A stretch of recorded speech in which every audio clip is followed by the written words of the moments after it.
Assalamualaikum warahmatullahi wabarakatuh. Perkenalkan, nama saya Alvita Melani dengan nomor NIM L0212311060 dari Program Studi Manajemen Sumber Daya Perairan. Di sini saya akan mempresentasikan hasil proposal yang telah saya buat, yaitu mengenai variasi genetik Glacilaria verrucosa di tambak rehabilitasi mangrove dan di perairan terbuka.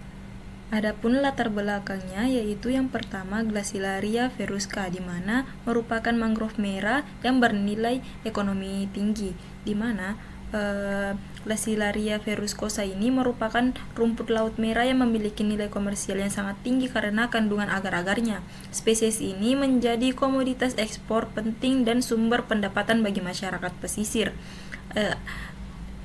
Glacilaria verrucosa juga ini merupakan bahan baku utama industri agar, di mana agar-agar yang dihasilkan dari Glacilaria digunakan dalam berbagai industri seperti makanan, farmasi, kosmetik, dan bioteknologi. Permintaan pasar yang terus meningkat membuat budidaya spesies ini sangat strategis. Glacilaria verrucosa juga ini dikembangkan di Indonesia sejak akhir 1980-an dengan program budidaya Glacilaria dimulai sebagai upaya diversifikasi perikanan dan pemanfaatan lahan pesisir. Namun, seiring waktu muncul berbagai tantangan terkait produktivitas dan keberlanjutannya. Adapun yang kedua yaitu fenomena terkini, di mana rehabilitasi mangrove dan konservasi tambak semakin intensif.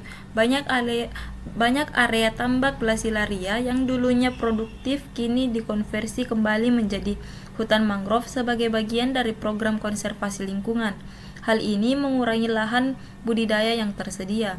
Yang kedua itu ada perubahan habitat dapat mempengaruhi struktur genetik populasi, di mana perubahan lingkungan seperti kualitas air, suhu, salinitas, dan tekanan budaya intensif dapat menyebabkan pergeseran komposisi genetik populasi Glacilaria.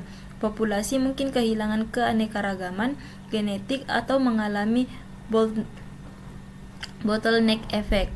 Yang keempat itu ada data genetik pada konteks rehabilitasi masih terbatas. Meskipun banyak program rehabilitasi dan budaya, data tentang bagaimana faktor-faktor ini mempengaruhi genetik populasi Glacilaria masih sangat minim. Ini menjadi kesenjangan pengetahuan yang perlu dijembatani. Adapun yang ketiga yaitu urgensi penelitian, di mana perlu data variasi genetik untuk strategi pemilihan bibit. Data genetik diperlukan untuk mengidentifikasi strain unggul dan pertumbuhan cepat, kandungan agar yang tinggi, dan ketahanan terhadap penyakit. Ini penting untuk meningkatkan produktivitas budidayanya. Kemudian mendukung konservasi dan rehabilitasi berkelanjutan, di mana informasi genetik membantu memastikan program konservasi tidak mengurangi keragaman genetik yang esensial untuk adaptasi jangka panjang. Rehabilitasi yang baik harus mempertimbangkan aspek genetik populasi. Kemudian menjaga keragaman genetik dan adaptabilitas populasi, di mana keragaman genetik tinggi memungkinkan populasi Glacilaria beradaptasi terhadap perubahan lingkungan, penyakit, dan stres lainnya. Tanpa data ini, populasi rentan mengalami kepunahan lokal dan penurunan produktivitas drastis. Nah, selanjutnya itu ada rumusan masalah, di mana yang pertama, bagaimana tingkat variasi genetik Glacilaria verrucosa di tambak rehabilitasi versus perairan terbuka. Yang kedua, apakah terdapat perbedaan struktur genetik antara kedua populasi? Yang ketiga, faktor lingkungan apa yang berpotensi mempengaruhi keragaman genetik? Dan yang terakhir, bagaimana implikasi hasil untuk strategi rehabilitasi dan konservasi? Nah, selanjutnya itu adapun tujuan penelitian, di mana yang pertama ada tujuan utama yaitu menilai dan membandingkan variasi genetik Glacilaria verrucosa sebagai dasar ilmiah untuk rehabilitasi dan konservasi ekosistem pesisir berkelanjutan. Yang kedua itu pada tujuan khususnya yaitu mengidentifikasi tingkat keragaman genetik pada dua tipe habitat, menganalisis struktur genetik menggunakan DNA barcoding, mengevaluasi pengaruh kondisi lingkungan terhadap perbedaan genetik, memberikan rekomendasi pemilihan sumber bibit dan strategi pengelolaan. Nah, selanjutnya itu tinjauan pustaka, di mana yang pertama genetika populasi, keragaman genetik atau kemampuan adaptasi populasi. Keragaman genetik adalah variasi dalam suatu DNA antara individu dalam suatu populasi. Semakin tinggi keragaman genetik, semakin besar pula kemampuan populasi untuk beradaptasi terhadap perubahan lingkungan, penyakit, atau tekanan seleksi lainnya. Populasi dengan keragaman rendah lebih rentan terhadap kepunahan karena kurangnya variasi yang dapat diseleksi. Terus, populasi dengan variasi tinggi lebih tahan terhadap perubahan lingkungan. Variasi genetik tinggi memberikan cadangan alel yang menguntungkan dalam kondisi lingkungan yang berubah. Misalnya, dalam menghadapi perubahan iklim atau penyakit baru, individu dengan alel tertentu mungkin lebih mampu bertahan dan bereproduksi, sehingga populasi secara keseluruhan dapat bertahan. Yang kedua ada DNA barcoding. Teknik identifikasi berdasarkan urutan DNA konservatif, di mana DNA barcoding menggunakan sekuens DNA pendek dari gen tertentu untuk mengidentifikasi spesies, mirip seperti barcode di produk komersial. Gen yang digunakan biasanya memiliki daerah yang konservatif, sama antar spesies terkait, dan daerah yang variabel atau berbeda antar spesies. Gen CO1 sebagai marker universal pada makroalga, di mana gen CO1 dari DNA mitokondria adalah marker standar untuk barcoding hewan dan beberapa alga. Gen ini memiliki laju evolusi yang cukup untuk membedakan spesies, tetapi cukup konservatif untuk amplifikasi PCR. Kemudian mendeteksi perbedaan genetik dan spesies kriptik.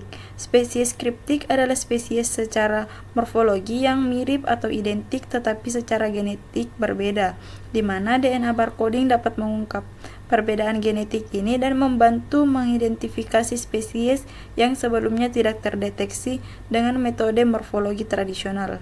Yang ketiga itu ada ekologi rehabilitasi, yang dimana memulihkan fungsi ekosistem dengan mempertahankan keragaman hayati.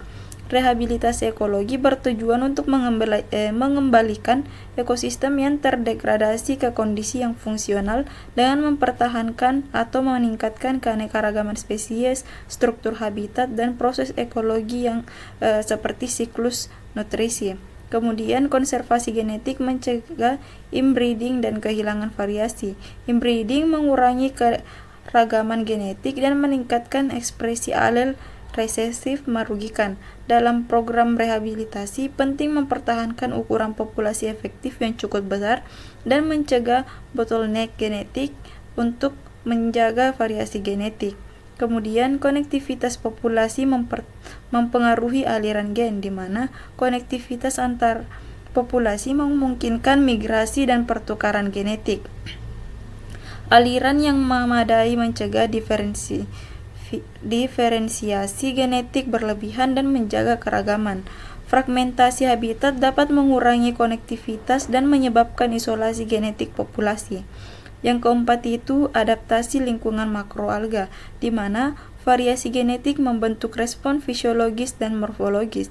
Perbedaan genetik antara individu dan populasi makroalga menghasilkan variasi dalam sifat toleransi, suhu, salinitas, kemampuan fotosintesis, dan morfologi talus. Variasi ini memungkinkan beberapa individu lebih cocok untuk kondisi lingkungan tertentu.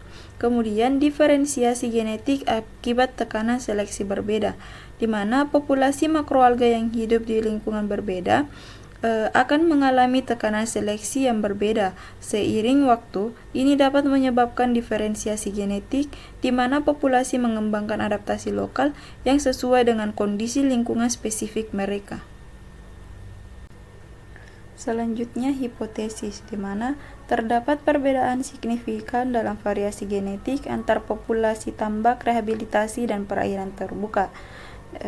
Perbedaan kondisi lingkungan berpengaruh terhadap struktur genetik populasi. Yang ketiga, populasi di tambak rehabilitasi memiliki keragaman genetik lebih rendah akibat keterbatasan aliran gen.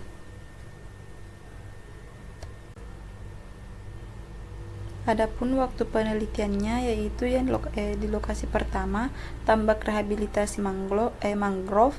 Lokasinya itu di Desa Pulunaga, Kecamatan Mangarabombang, Kabupaten Takalar, dengan karakteristik semi tertutup, salinitas berfluktuasi, pengaruh vegetasi mangrove. Lokasi kedua itu pada perairan terbuka, lokasinya di sekitar Pulau Barlalompo, Kecamatan Ujung Tanah, Kota Makassar, dengan karakteristik sirkulasi air terbuka, salinitas stabil, tekanan antropogenik rendah, di mana waktu penelitiannya itu Maret hingga Agustus 2025, di mana pada Maret sampai April itu dilakukan survei dan sampling, terus Mei sampai Juni itu dilakukan analisis laboratorium, dan Juli sampai Agustus dilakukan analisis data dan penyusunan laporan. Selanjutnya itu metodologi, di mana jenis penelitiannya itu deskriptif komparatif dengan pendekatan kuantitatif, di mana populasi dan sampel. Populasinya itu seluruh Glacilaria verrucosa di pesisir Sulawesi Selatan, dengan sampelnya itu 10-15 individu per lokasi, menggunakan metode purposive sampling, dengan kriteria sampel itu morfologi sehat, tidak rusak, jaraknya itu minimal 1-2 meter antara individu, dengan lokasi representatif. Nah, adapun variabel penelitiannya yaitu menggunakan variabel bebas dengan tipe habitat tambak rehabilitasi mangrove perairan terbuka, di mana variabel terkaitnya itu variasi genetik indikator dengan keragaman haplotype, jarak genetik antar populasi, pola substitusi nukleotida gen CO1, di mana variabel kontrolnya itu faktor lingkungan, waktu pengambilan sampel, tahapan pertumbuhan alga, dan teknik sampling seragam. Nah, adapun tahapan penelitiannya, yang pertama itu observasi lapangan, di mana identifikasi kondisi lokasi, pengukuran parameter lingkungan seperti salinitas, suhu, pH, dan kecerahan, dan dokumentasi habitat. Yang kedua itu dilakukan pengambilan sampel dengan koleksi 10-15 individu per lokasi, dengan melakukan pencatatan koordinat GPS dan penyimpanan dalam etanol 96%. Terus melakukan analisis laboratorium dengan ekstraksi DNA, kemudian amplifikasi gen CO1, kemudian visualisasi, lalu sequencing DNA. Yang terakhir itu analisis data, yaitu editing dan alignment sequence, perhitungan keragaman genetik, dan analisis jarak genetik dan pohon filogenetik. Nah, selanjutnya itu instrumen penelitian, di mana yang pertama alat lapangan yang digunakan yaitu GPS, refraktometer, pH meter, terus termometer, CCDs, dan water sampler dan kamera. Kemudian yang kedua alat laboratorium yaitu PCR thermocycle, elektroforesis, dan UV transilluminator, reagen PCR, dan peralatan sequencing. Yang ketiga itu ada software analisis menggunakan Mega untuk mengetahui jarak genetik dan pohon filogenetik, DNASP untuk mengetahui keragaman haplotype, dan BioEdit untuk editing sequence. Selanjutnya teknik analisis data. Yang pertama itu analisis deskriptif lingkungan, yaitu melakukan perhitungan rata-rata standar deviasi parameter lingkungan dan perbandingan kondisi antar habitat. Kemudian analisis genetik molekuler, di mana yang pertama editing dan alignment, yaitu penyuntinan dan penyelarasan sequence DNA. Yang kedua identifikasi variasi dengan haplotype diversity, nukleotida diversity, dan situs polymorphic. Yang ketiga itu jarak genetik dengan model Kimura 2 parameter, pohon filogenetik, dan yang terakhir itu interpretasi dengan diferensiasi genetik antar populasi, hubungan, dan kondisi habitat. Kemudian adapun anggaran dananya yaitu persiapan dan administrasi membutuhkan biaya 100.000, transportasi dan akomodasi membutuhkan 1.100.000,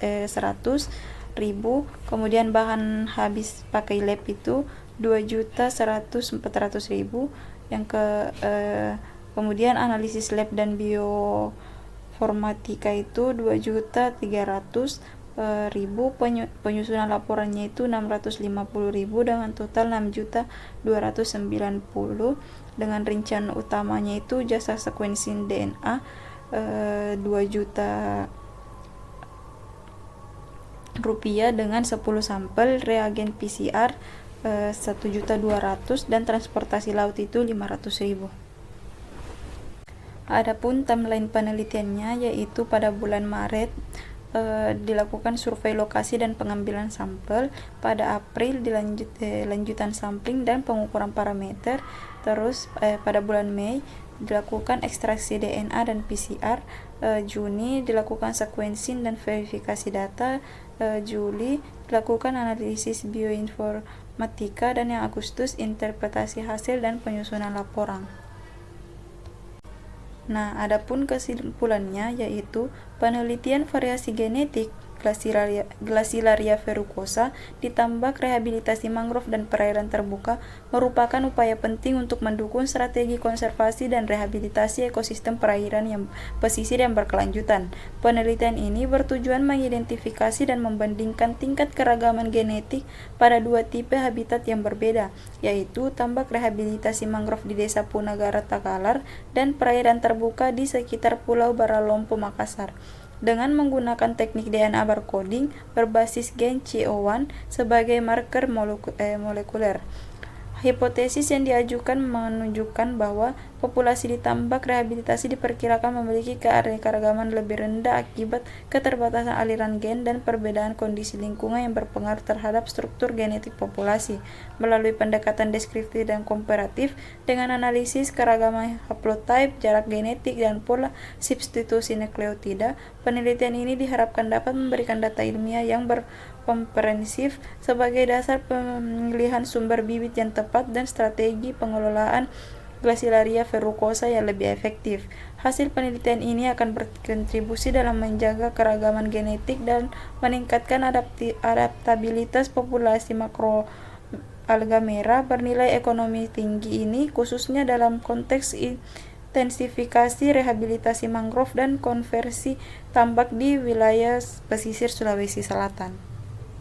Baik, itu dia presentasi dari saya. Kurang lebihnya mohon dimaafkan. Wabillahi taufiq wal hidayah. Wassalamualaikum warahmatullahi wabarakatuh.